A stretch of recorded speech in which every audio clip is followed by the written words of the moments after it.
Subtracting fractions is much like adding them, so if you've seen the last video on adding fractions and you understood that, then you're in good stead to understand these examples. So we're just going to do a couple of quick examples. That's it, and that'll be the whole of this video.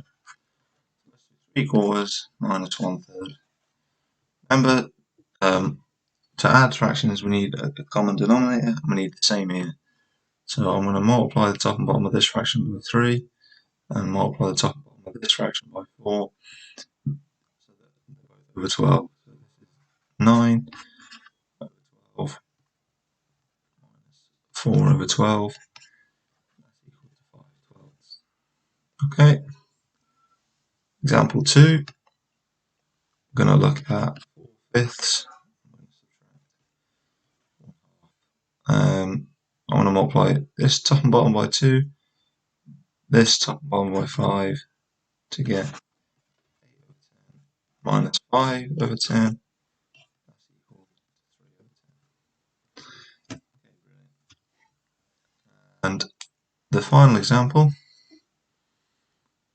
we are going to do 7/8 minus 1/4. This time we can just multiply top and bottom of the second fraction by 2. Then we have 7/8 minus 2/8.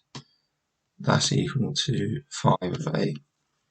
One thing I want to talk about is the type of questions that subtraction of fractions might come up in, more problem solving examples. So the question might be, I have 3/4 of a bag of sugar left.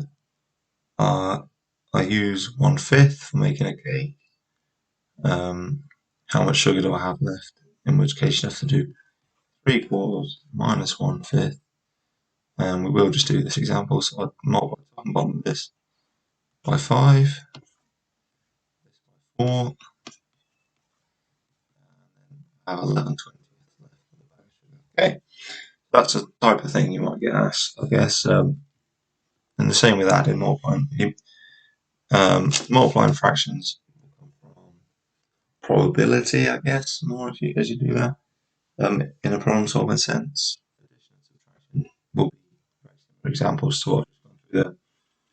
So if you did enjoy this video, please be sure to give it a like, it's much appreciated, and subscribe to the channel for more maths tips to help you get through your school days. Thank you for watching, and I hope to see you in the next one.